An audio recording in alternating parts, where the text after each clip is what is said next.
मेरे प्रिय साथियों, आज का थंबनेल देखकर आपको एक जिज्ञासा होगी कि ये क्या बना हुआ है और किस टॉपिक पर अपन बात कर रहे हैं। आपने देखा कि एक स्त्री लगा जैसे कठपुतली है, उसके हाथ और पैर में बंधन है और वो कैंची भी ली हुई है और एक हाथ से अपनी कैंची को के बंधन को वो काट रही है। ये सब कैसे संभव हो सका, हम इस पर चर्चा करते हैं। स्वाभाविक है, बात हम लैंगिक रूढ़िवादिता पर कर रहे हैं। जहां हम 21वीं सदी में जी रहे हैं और 22वीं सदी में हम प्रवेश करने वाले हैं, पर तब भी हम देख रहे हैं कि बेटे के आगमन में हम जश्न मनाते हैं और बेटे आने पर माहौल शांत हो जाता है। यहाँ तक कि कोई जश्न की भी परंपरा नहीं है। जबकि प्राचीन काल से हम देख रहे हैं कि लड़कियों को या तो आने नहीं दिया जाता, और यदि आने दिया जाता है, वैसे तो देखा जाए जो जैविक रूप से जो लड़कियां हैं बहुत मजबूत हैं। 7 मासी और 8 मासी लड़कियां जी जाती हैं, 8 मासा लड़का नहीं जीता। या तो उनको पेट में ही मार दिया जाता है, कन्या भ्रूण हत्या हो जाती है, और यदि वो सौभाग्य से जीवन जीने को उन्हें मौका भी मिल जाता है तो कहीं ना कहीं वो भेदभाव का शिकार और शोषण का शिकार होती ही है। चलिए आज अपन इस पर चर्चा करते हैं। पूरी बात समझने से पहले हमको ये देखना पड़ेगा कि हम किस पर चर्चा कर रहे हैं। जैसा कि मैं आपको बताना चाहूंगी, लैंगिक रूढ़िवादिता से मुकाबला करने के लिए जो भारत के 50वें CGI हैं, डॉक्टर जस्टिस धनंजय यशवंत चंद्रचूड़ जी द्वारा एक हैंडबुक जारी की गई है, जो भारत में लैंगिक रूढ़िवादिता से मुकाबला करने के लिए की गई है और ये कानूनी पेशे के लिए की गई है। प्रैक्टिशनर, वकील, जज उनके लिए की गई है। पर बड़ा इंटरेस्टिंग टॉपिक है। देखिए किस भाव से ये बात कही गई है, कैसे इस पे अमल होगा। लैंगिक रूढ़िवादिता को समझने के लिए हमें सबसे पहले लिंग और जेंडर को समझना होगा। लिंग यह एक हमारी जैविक पहचान है जो उन शरीर के अंगों के आधार पर है जिससे हम पैदा होते हैं। और जेंडर क्या है? समाज हमसे इसे जैविक लिंग के आधार पर हमसे ये उम्मीद करता है कि हम कैसा व्यवहार करें। अब ये जो कैसा व्यवहार करें, यहीं पे सब कुछ निर्भर है। अब जैसे स्वाभाविक है, हम लैंगिक रूढ़िवादिता में हम स्त्री पुरुष की बात कर रहे हैं, तो महिलाओं के लिए क्या कहा जाता है? घर का काम चूल्हा चौका वही संभालेंगे, पोषित रहेंगी, पुरुष ही कमाएंगे। और समाज पर यही विचारधाराएं प्रकाश डालती हैं, प्रभाव डालती हैं, और यही जो पूर्व धारणा हमारी है, ये पारंपरिकता है या पूर्वाग्रह है या पितृसत्तात्मकता है, यही विचार धारणा एक प्रथा बन जाती है और रूढ़िवादिता कायम हो जाती है। और ये रूढ़िवादिता चाहे वो भारत के धर्म हो, समाज हो, यहाँ उसका शोषण, अपमान और भेदभाव शुरू हो जाता है। हम इससे इसलिए अंदाज लगा सकते हैं कि ये जो लैंगिक रूढ़िवादिता है, ये सिर्फ भारत में नहीं है, पूरे विश्व में है। महिलाओं के साथ पूरी दुनिया में भेदभाव हो रहा है। और यदि हम देखें वैश्विक लैंगिक भेदभाव का जो सूचकांक है 2023 का, उसी में हम देखते हैं कि 146 देशों में भारत का 127वां स्थान है।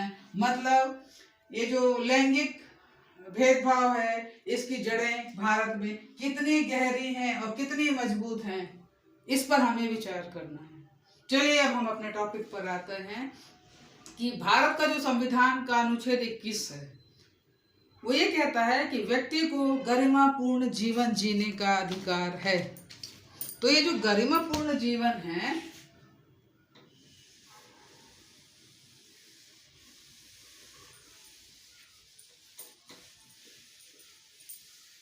ये जो गरिमापूर्ण जीवन है, अनुच्छेद 21 गरिमापूर्ण जीवन,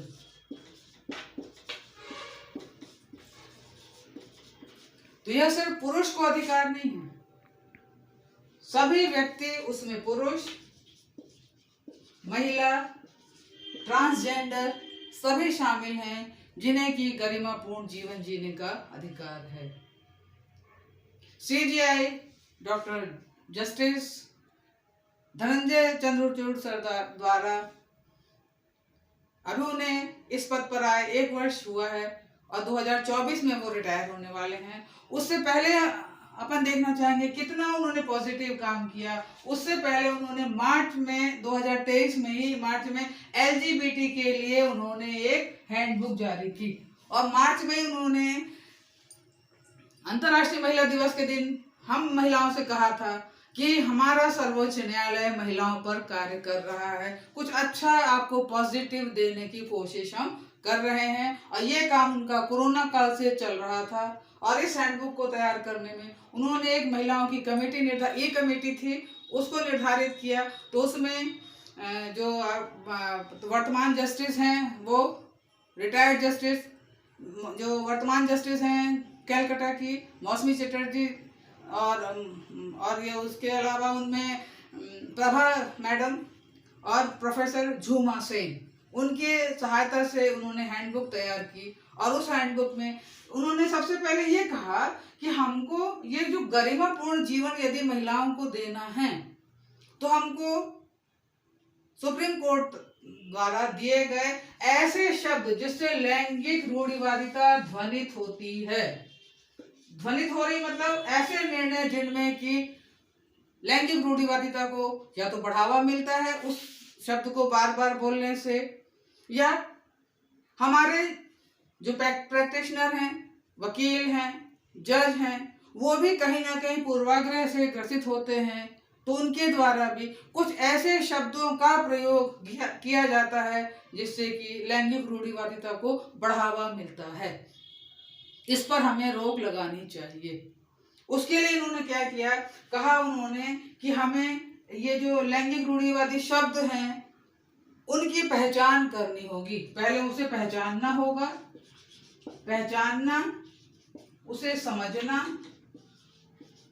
अब स्वाभाविक है पहचानने और समझने के लिए तो सुप्रीम कोर्ट के कुछ उन्होंने ईयर्स ले लिए, कुछ उन्होंने वर्ष ले लिए, उस आधार पर कुछ स्पेशल केस ले लिए जो महिलाओं के मतलब या तो मान लीजिए जब केस वो जो वकील केस दायर कर रहा है या वकीलों के बीच बहस चल रही है या न्यायाधीश द्वारा मामला सुना जाता है या उनकी लेखनी चलती है, तब वो किन शब्दों का प्रयोग करके निर्णय देते हैं। क्योंकि उनका कहना है, सबसे बड़ी बात उन्होंने इस हैंडबुक में कही है, यहीं से शुरुआत की है कि हम जो जस्टिस हैं, हम न्यायाधीश हैं, हम ये शपथ लेते हैं कि हम इस पद पर बिना राग, द्वेष और भेदभाव के काम करेंगे। तो जब हम बिना राग, द्वेष और भेदभाव के बिना काम करेंगे तो अभी तक जितने निर्णय हो रहे थे कहीं ना कहीं भेदभावपूर्ण विचार इसलिए हो रहा था क्योंकि समाज में रहने वाले यही लोग हैं जो कानूनी पेशे से हैं। तो इस भेदभाव की भावना लैंगिक रूढ़िवादिता से कहीं ना कहीं कनेक्ट है। तो हम कानूनी पेशे वालों को बड़े धैर्य के साथ कानूनी जो न्यायिक निर्णय हैं उनकी परख करनी होगी, उनकी समझ करनी होगी। और हमको अपने जो हमारे भी उनका ये कहना है कि कोई भी मनुष्य, क्योंकि जिस समाज में वो रहता है, और मैंने आपको पहले बताया ये जो प्रथाएं रूढ़ियां हैं कहीं ना कहीं पूर्वाग्रह हर व्यक्ति के मन में रहता है। हर व्यक्ति सोचता है कि मैं निष्पक्ष और पूर्णतः निष्पक्ष हूँ, दूसरे के प्रति पूर्णतः निष्पक्ष हूँ और मैं कोई इस तरह की पूर्वाग्रह से ग्रसित नहीं रहता हूँ या नहीं रहती हूँ। परंतु हम कहीं ना कहीं तिल मात्र, लेश मात्र भी कहीं ना कहीं हम उस पारंपरिक रूढ़िवादिता को लेकर कहीं ना कहीं चलते हैं। उन्होंने चंद्रचूड़ जी ने कहा कि मान लीजिए जैसे कि कई शब्द ऐसे हैं जो उन्होंने रिसर्च के दौरान पाया, उन्होंने कई केस ऐसे देखे और उन्होंने कहा कि हम जब निर्णय देते हैं तो कहीं ना कहीं हम वो रूढ़िवादिता से ग्रसित रहते हैं। जैसे एक आम धारणा बनी हुई है कि जो महिलाएं हैं, यदि उनके साथ बलात्कार हो रहा है या यौन उत्पीड़न की वो शिकायत करती हैं तो कहीं ना कहीं वो गलत शिकायत करती हैं। यदि ये एक आम धारणा है और कानूनी पेशे से जुड़ा व्यक्ति है, या वो केस दाखिल कर रहा है, या परस्पर बहस हो रही है, या जज द्वारा बहस सुनी जा रही है, या वो कानूनी भाषा में निर्णय देगा, तो उनका कहना है कि यदि हम जज इस पूर्वाग्रह से ग्रसित हैं, यदि ये धारणा हमारे मन में है, तो हमारा जो निर्णय होगा उसमें हमारी ये चीजें आ सकती हैं। तो हम कानूनी पेशे वाले व्यक्तियों को समाज में यदि इस रूढ़िवादिता को कम करना है, कम करने में समय लगेगा, मगर यदि वातावरण अनुकूल बनाना है, क्योंकि ये जो समाज की रूढ़िवादिता है ऐसे ही नहीं जाएगी, परंतु इस प्रबुद्ध वर्ग द्वारा यदि इस रूढ़िवादिता को अपने केस जब हम फाइल कर रहे हैं या हम जिरह कर रहे हैं या जज द्वारा सुना जा रहा है, तो हम अपने इस भेदभाव, अपने मन मस्तिष्क को इस भेदभाव से दूर कर सकते हैं। हमको जब वो अपराधी है या पीड़िता है तो हमको पीड़िता के बयान को सुनना है और निष्पक्ष भाव से ये सोचना है कि इसके द्वारा जो बातें कही जा रही हैं वो सही हैं। वो पूर्वाग्रह उसको नहीं लाना है कि नहीं एक आम धारणा ऐसी बनी हुई है। यदि वो उस आम धारणा का प्रयोग करेंगे तो फिर वो जो अपराधी है उसको कहीं ना कहीं हम बचाने का प्रयास करेंगे, और यदि हम अपराधी को बचाने का प्रयास करते हैं तो निश्चित है कि यह बहुत एक गलत निर्णय होगा और इसका जो खामियाजा पूरे समाज को, पूरे देश को भुगतना पड़ेगा। इसलिए हमें इस तरह के विचारों को छोड़ने की कोशिश करनी पड़ेगी, और ये हम तभी कर सकते हैं क्योंकि कानूनी भाषा भी समाज का दर्पण है। कानूनी भाषा भी एक समाज में मिरर का काम करती है। कई फिल्में ऐसी बनती हैं जिसमें कि कोर्ट में दिखाया जाता है और इस तरह की वो जो कोर्ट बन जाती है उसमें वकीलों द्वारा दी गई भाषा में कई शब्दों का प्रयोग किया जाता है। चंद्रचूड़ जी द्वारा कहा गया, ये जितनी भी बातें मैं कह रही हूँ ये हैंडबुक में कही हुई बातें कह रही हूँ, आप चाहे तो हैंडबुक को पीडीएफ में पढ़ सकते हैं। उनके द्वारा कहा गया, चंद्रचूड़ जी द्वारा, कि मैंने कई निर्णय देखे जिसमें मैंने एक केस ऐसा था, उस केस में कहा गया था उस पुरुष की जो मित्र थी, महिला मित्र, जो भी केस था, परंतु उस महिला मित्र को बार बार रखेल शब्द बोला जा रहा था। उन्होंने कहा ये शब्द बहुत गलत है। उसके मतलब उन्होंने कई ऐसे शब्दों की पहचान, मैं आपसे पहले ही बता रही हूँ कि पहले उन्होंने केसों के द्वारा पहचान की है, शोध उन्होंने ऐसे किए हैं। ये जो मैंने आपसे बताया कि हर व्यक्ति पूर्वाग्रह से कहीं ना कहीं ग्रसित रहता है और उसके दैनिक जीवन में या उसके व्यवहार में ये चीज आ जाती है, उसके दिमाग में कहीं ना कहीं आती है। ये उन्हीं की भाषा है, उन्होंने ही रिसर्च में ये पाया है। तो उन्होंने जो पहचान की है केस की, और इस शब्द के लिए उन्होंने कहा कि यह बहुत घृणित शब्द है, इससे महिला की गरिमा को ठेस पहुंचती है, और क्योंकि गरिमापूर्ण जीवन हमने संविधान के अनुच्छेद में दिया है, और हम जो सर्वोच्च न्यायालय है हमेशा ऐसे अनुसंधान पे कार्य करता है जिससे कि हम नवीन वातावरण बना सकें, समाज में हम समानतापूर्ण व्यवहार कर सकें, समावेशी समाज की स्थापना कर सकें। तो यदि हम इस तरह की सोच लेकर हमारा भारतीय संविधान चलता है तब तो हम ये इन शब्दों का प्रयोग हमारे लिए बहुत गलत होगा। इसलिए पहचानना है उन शब्दों को, उन केसों के माध्यम से इसे समझना है, समझ के हम फिर ये जो गलत इन दिस सेंस है कि ये हम यदि हम न्यायाधीश भी उन्हीं भाषाओं शब्दों का प्रयोग करते हुए, कानूनी भाषा का प्रयोग करते हुए, हम जज द्वारा यदि अपनी लेखनी में ऐसे निर्णय दिए जाते हैं जिसमें लैंगिक रूढ़िवादिता ध्वनित होती है, तो ऐसे में हम समाज में कैसे हम लैंगिक रूढ़िवादिता को कम कर सकते हैं। यदि हमारा पेशा ही इसको बढ़ाने की सोच रखता है तब हम समाज में अच्छी सोच कैसे विकसित कर सकते हैं। इसलिए उन्होंने कहा कि हमें इसे बदलना होगा। बाध्यता नहीं है, बदलने हेतु प्रयास किया जा रहा है। ये उन्होंने 16 अगस्त 2023 को हैंडबुक जब जारी की तब उन्होंने कहा। कई ऐसे शब्द हैं, कुल 40 शब्द हैं जो उन्होंने इन मतलब जितने सारे केस का उन्होंने अध्ययन किया और उन केस के माध्यम से उन्होंने 40 ऐसे शब्द पाए अपने अध्ययन के दौरान, अपने रिसर्च के दौरान, कि यदि वो बच्चों के लिए या महिलाओं के लिए प्रयोग होते हैं तो उनके गरिमापूर्ण जीवन को कहीं ना कहीं ठेस पहुंचती है, ट्रांसजेंडर के पर कहीं ना कहीं ठेस पहुंचती है। इसलिए उन्होंने उनके लिए हैंडबुक जारी करी और यहाँ बच्चों और महिलाओं की वो बात कर रहे हैं। जैसे मैंने अभी आपको शुरू में बताया था कि यदि लड़का उत्पन्न हो रहा है तो खुशी, और लड़की है तो खुशी नहीं हो रही, तो उसके लिए उन्होंने क्या है कि बॉर्न गर्ल बेबी नहीं बोलना है, अपन को बोलना है असाइंड फीमेल एंड मेल। जो बर्थ हुआ है फीमेल एंड मेल में से किसी का बर्थ हुआ है, ना कि हमको कहना है लड़का या लड़की हुआ है। मान लीजिए जैसे कई शब्द, जैसे कई केस ऐसे होते हैं, उस केस में उनके द्वारा, वकीलों द्वारा कहा जाता है कि उस महिला ने या उस लड़की ने उत्तेजक कपड़े पहने हुए थे इसलिए ऐसा हुआ। तो ये जो उत्तेजक कपड़े शब्द है उस पर रोक लगी है।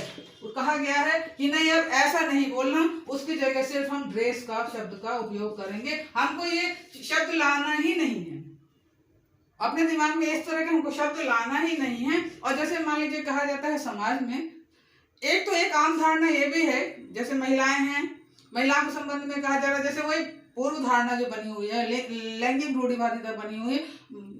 जैसे जो भी मैंने एक शब्द आपको अभी एक बार ने बताया कि ध्वनित हुआ कि महिलाएं झूठ बोल देती हैं अपने, यदि उन पर यदि इस तरह के केस लगा रही हैं, तो स्वाभाविक है महिलाओं के प्रति समाज के में एक आम धारणा जो गलत बनी हुई है, इस तरह की धारणाओं को हटाना है। जैसे मान लीजिए एक धारणा ये है, यदि कोई महिला है तो भविष्य में वो माँ जरूर बनेगी, यदि वो विवाहित है तो माँ जरूर बनेगी। विवाहित है, ये उसका अपना स्वयं का निर्णय है कि वो माँ बनना चाहती है कि नहीं। तो ये जो लैंगिक रूढ़िवादिता है कि वो माँ बनेगी, परंतु बदला उसका ये है, बदला हुआ स्वरूप ये है कि पुरुष और महिला दोनों को अपने निर्णय लेने का अधिकार है, वो स्वयं का उसका निर्णय होना चाहिए कि वो ऐसा करेगी कि नहीं करेगी। तो ये रूढ़िवादिता पर हमको नहीं चलना है। जैसे मान लीजिए एक शब्द आता है अविवाहित माँ, तो अविवाहित माँ जब बहस हो रही है, इन शब्दों का प्रयोग किया जा रहा है। तो चंद्रचूड़ जी द्वारा कहा गया है इस शब्द को हटा करके उस महिला को गरिमापूर्ण शब्द दीजिए, उसे हम अविवाहित माँ की जगह हम उसको सिर्फ माँ की हम संज्ञा दे रहे हैं और हमको कहना है। मैं ये कहना चाहूंगी, मोस्टली बहुत घरों में वकील हैं, आज हमारा जो वीडियो देखा जा रहा, हो सकता है कोई वकील भी सुन रहे हों हमारे व्यूवर्स में, तो मैं ये कहना चाहूंगी कि अब आप हाउसवाइफ शब्द का प्रयोग तो न करें, क्योंकि हाउसवाइफ शब्द पर अब रोक लगा दी गई है। हाउसवाइफ को अब कहा जा रहा है, हाउसवाइफ अब वो नहीं है, हाउसवाइफ को कहा जा रहा है होम मेकर। होम मेकर कहा जा रहा है। देखिए कितना शानदार शब्द है कि वो घर संभालने वाली नहीं है, पूरा वो होम मेकर है। इसलिए देखिए कितना अच्छा गरिमापूर्ण शब्द मिला है अब हम महिलाओं को, होम मेकर।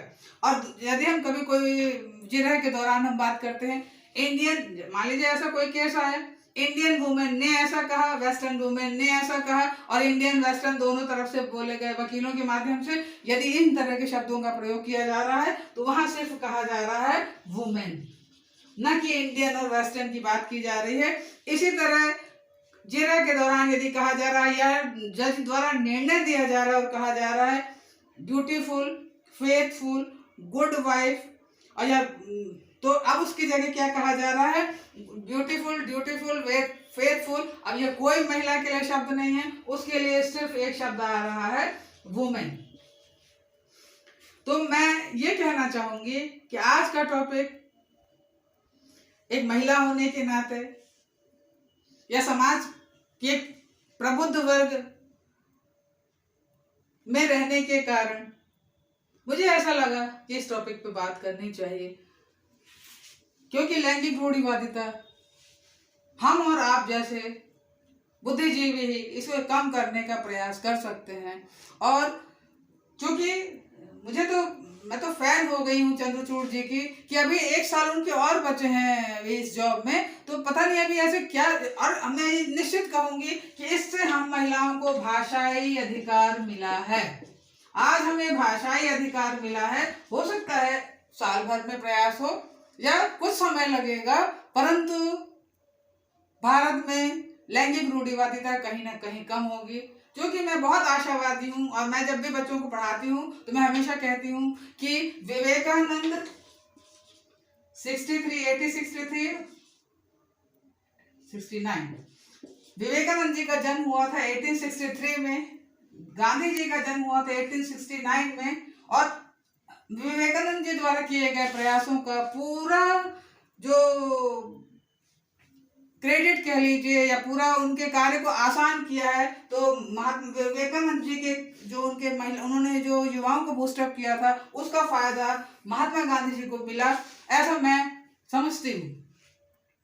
तो मेरा ये सोचना है यदि चंद्रचूड़ जी द्वारा ये जो प्रयास किया गया है, निश्चित तौर पर हम भारतीयों के लिए, हम भारतीय महिलाओं के लिए, हम भारतीय समाज में रहने वाले लोगों के लिए, क्योंकि देखिए गालियां भी बनी है तो महिलाओं को मतलब स्त्री जाति को केंद्रित करके बनी जाती है।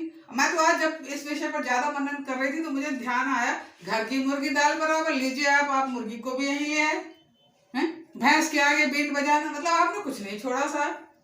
तो इसीलिए मुझे बड़ी खुशी है कि यदि भाषाई अधिकार में के आधार पर यदि कानूनी पेशे में लैंगिक रूढ़िवादिता को कम करने के लिए और एक समावेशी भावना, एक सोच और एक बौद्धिकता यदि देखने को मिल रही है तो वो दिन दूर नहीं कि भारत में भी बहुत अच्छे न्यायिक निर्णय होंगे। क्योंकि न्यायिक निर्णय समाज का दर्पण है, समाज पर वो पूरा प्रभाव डालते हैं। और कनाडा में तो शैडो डिसीजन दिए जाते हैं, उनका निर्णय हो जाता है और महिलाओं का गरिमापूर्ण जीवन भी बना रहता है। तो अब भारत में शैडो डिसीजन ही हो जाए और महिलाओं का गरिमापूर्ण जीवन भी बचा रहे।